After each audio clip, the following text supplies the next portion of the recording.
evening and welcome to ICU TV Main News. My name is Miriam Gamani. Let's take a look at the stories making headlines.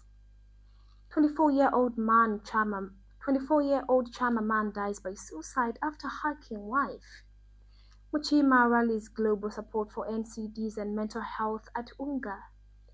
Governor specially supports President Hichilema's engagement with traditional leaders. And in international news, East London court set to rule in Julius Malema Firearm case. And in our sports news, Zesco United cruise into CAF Second round with 5-0 win.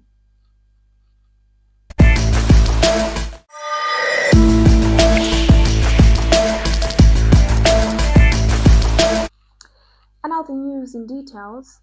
Police in Chama district have confirmed that a 24-year-old man has committed suicide after attacking his wife. Eastern Province Police Commanding Officer Branston Mwemba identified the deceased as Medson Commander of Chibalala village of Chiefs Kawambo's area. Police say Commander had a marital dispute with his wife, Timanya Mutambo, in the early hours of yesterday, which escalated into a fight. He allegedly hacked her on a machete and leaving her with serious injuries before fleeing the scene. A manhunt was launched and Commander was later found dead along the banks of Lumbu River. He is suspected to have injected a poisonous substance. His body was discovered in a decomposed state. Mr. Mwemba said the family has been advised to bury and mark the grave for possible examination. Meanwhile, the injured wife is receiving medical treatment. Health Minister Elijah Muchinga has called for a stronger global partnership and sustainable investment to address the rising burden of non-communicable diseases, NCDs, and mental health issues, especially in developing countries like Zambia. Speaking at the 4th high-level meeting on NCDs and mental health on a sideline of the 80th UN General Assembly, Dr. Muchinga warned that NCDs are responsible for over 83% of premature deaths in Zambia. He also highlighted the growing mental health crisis, particularly among young people. Dr. Muchinga urged the international community to integrate NCDs and mental health priorities into climate and emergency response strategies, while committing to enhance technical cooperation and financing health systems. Governance specialist Wesley Mianda has emphasized the value of President Hakainde Hichilema's ongoing interaction with traditional leaders, calling them essential for maintaining peace and strengthening national unity. According to Mr. Mianda, traditional leaders play a crucial role within Zambia's governance system, and their involvement in national dialogue is both appropriate and beneficial. He pointed out that the recent meeting involving the president and high-ranking government officials was intended to advance unity across the country. Responding to claims that such engagements are politically motivated, Mr. Mianda dismissed the criticism, attributing it to a misunderstanding of how governance functions in Zambia. In a statement he shared with ICU TV, he further encouraged increased cooperation among traditional leaders themselves, noting that such unity supports a national motto, One Zambia, One Nation. Mr. Mianda also stresses that government continued support for traditional ceremony reflects their importance as platform for cultural exchange and national solidarity. We take our first break. Stay tuned for more news. Welcome to the Zambia Research and Development Center, an institution dedicated to national development through capacity building and community development. Established in 2007 by a group of professionals and lecturers, ZRDC has since become a hub of research and innovation in the country. Registered with the Ministry of Home Affairs under the Registrar of Societies, ZRDC pursues cutting-edge research to address pressing social and economic challenges. Get involved. ZRDC engages in activities that stimulate international collaboration, promote knowledge sharing, and make research expertise available to decision makers. Our mission at ZRDC is to foster innovation and capacity building for national development. We believe in addressing poverty and underdevelopment through institutional and capacity building, human empowerment, and gender participation. In our quest to foster innovation and capacity building for national development, ZRDC launched the ZRDC University Sponsorship for Capacity Building and Development Program to facilitate knowledge advancement among ZRDC researchers and those intending to join the research community. Qualified Zambian citizens can pursue education at credible universities in Zambia with guaranteed prospects of joining the ZRDC research community. ZRDC engages in industrial and technological research, covering research development and innovative investigations to drive dynamic industrial development at national and regional levels. Join us at the Zambia Research and Development Center as we continue to innovate, empower, and shape a brighter future for Zambia. ZRDC, fostering innovation and capacity building for national development. Welcome back, and now in our local stories. President Hakainde Hichilema says the government is enhancing the protection of natural resources while ensuring that communities benefit from sustainable tourism. This was stated in a speech delivered on his behalf by Minister of Fisheries and Livestock Peter Kapala during the Dawn-Thawed traditional ceremony of the Chukunda people in Luangwa district. President Hichilema acknowledged the challenges posed by human-animal conflicts which have negatively affected residents in the area. He reaffirmed the government's commitment to implementing measures that mitigate such incidents, protect lives, and safeguard property within wildlife habitats. The government has expressed its condolences to the family of a 28-year-old woman who passed away in Lukulu District Hospital, while calling on the public to show greater support and respect to healthcare professionals working under demanding conditions. In a joint press briefing held today, the Ministry of Health Permanent Secretary for Technical Service, Dr. Kennedy Dishimpi, and the Ministry of Information and Media Permanent Secretary, Mr. Thabo Kawana, addressed public concern following the circulation of a video recorded at the hospital. Dr. Dishimpi conferred sympathies on behalf of the Ministry of Health, acknowledging the grief of the bereaved family. He explains that the patient, who had known a history of epilepsy, was referred to Lukulu District Hospital from Luvuzi Main Hospital in Western Province. Upon arrival, she was in a semi-comatose state and diagnosed with malaria. Despite medical efforts to stabilize and treat her, she unfortunately did not survive. Dr. Lishimpi echoes the importance of mutual trust between healthcare providers and the public, warning that disruption during critical care moments can hinder effective treatment and put lives at risk. He also underscored the serious consequences of delayed medical care, urging community members to seek treatment promptly when symptoms arise. Dr. Lishimpi further advised that any grievances or concerns regarding medical services should be formally reported through the designated channels such as the district health officer or the supervising medical officer to ensure transparency and accountability. Meanwhile, Mr. Kawana criticizes the act of filming and sharing footage from inside health facilities, particularly when it involves patients. He described such action as a breach of patient confidentiality and dignity.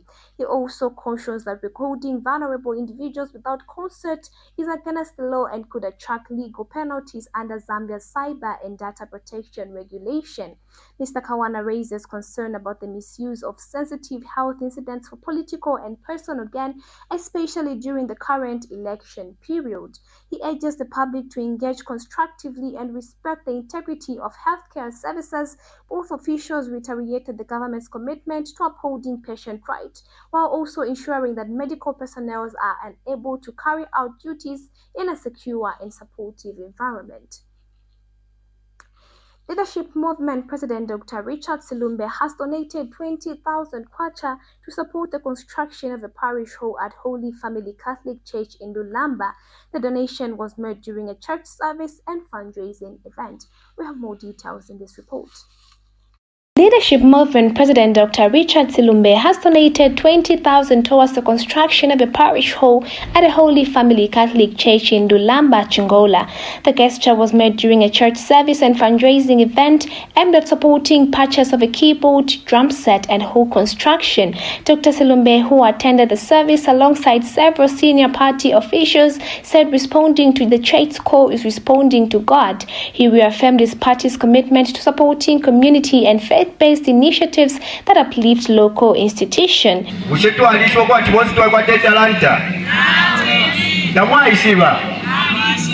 Umuntu wonse ali kwa talanta kanshi talanta chakuperwa na lesa kesho file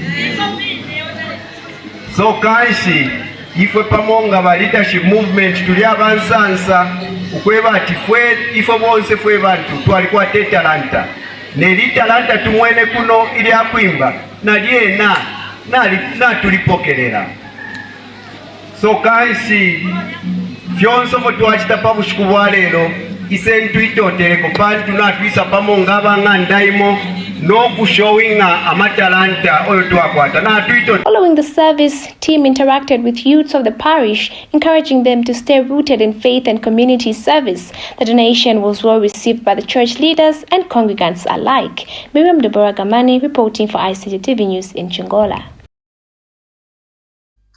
You're still watching ICTV Man News. We'll take a short break. Coming up in international and sports news. Stay with us. The Information and Communications University is driving the thrill for the nation in research and development. Enroll now for full-time and distance programs in the School of Engineering, Humanities, Business and Education. To apply, visit our website at www.icuzambia.net or call us on +260 211 221 662 or 0966 342 359. Sponsorship is available. Enroll now.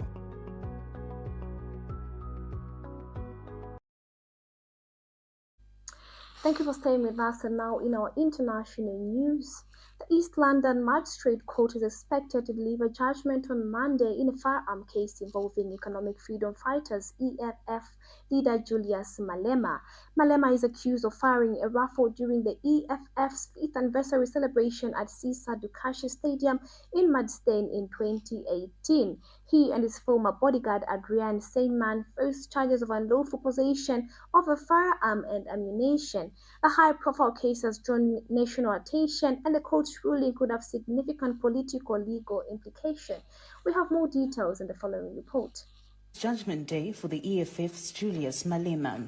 Malema is accused of discharging a firearm at the party's 5th anniversary celebrations in the Eastern Cape, a charge he denies.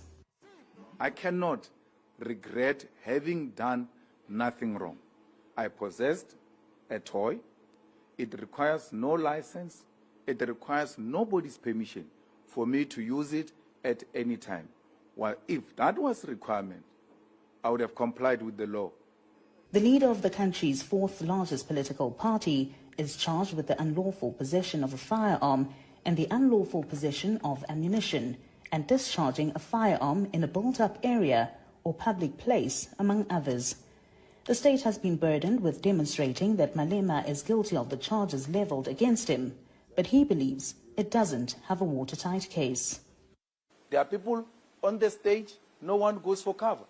There are people in front of the stage, no one goes for cover. There are people who are live streaming the event, say it never even occurred to us that there was such an activity. How on earth do people, all of them were there, not a single one of them, your worship says, at some point I felt like there was something, but I was not sure. No one says that. But I must still come and answer a question that was, a state, a case on behalf of the state, which the state failed to build. I feel like I'm... Still in international news, more than 20 Kenyans have been rescued from a suspected human trafficking network that allegedly lured victims with fake job offers in Russia, but intended to send them in a fight in Ukraine. The victims were discovered in an apartment in the Athi River area near Nairobi during an intelligence-led raid. Police arrested one suspect accused of coordinating the recruitment. Documents seized during the operation include travel papers and contracts requiring victims to pay up to $18,000 for job placement. Some had already paid deposits of $1,500. Authorities said this is part of growing trend where vulnerable young Kenyans are duped into joining foreign armies. Recent cases include a Kenyan athlete captured in Ukraine after being tricked into fighting for Russia. Some victims returned injured and traumatized, others never make it back. The government is now investigating reports of Kenyans held as prisoners of war. We take a short break. More to come in sports news. Stay with us. The Information and Communications University is driving the thrill for the nation in research and development. Enroll now for full-time and distance programs in the School of Engineering, Humanities, Business and Education.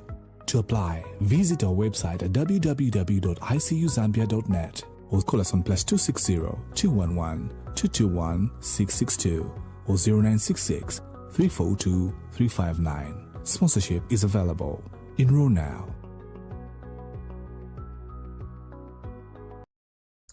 Welcome back, and now in our sports news. Zesco United trashed FAS 105 with commanding 5-0 scoreline to qualify for the second preliminary round of this CAF Confederation Cup with a 5-2 aggregate victory. Zesco will earn over 9 million kwacha if they make it to the group stage of the continental competition.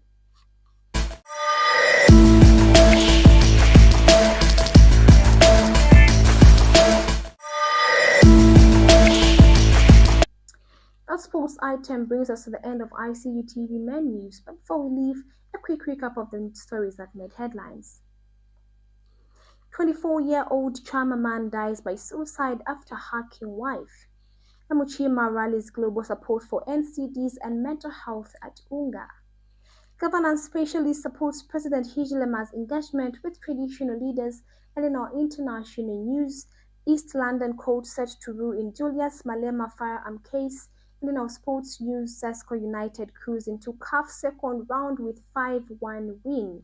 Thank you for watching ICU TV Men News. For more details, stay tuned to our Facebook page at ICU TV and our website at icutvzn.com. Good night and God bless.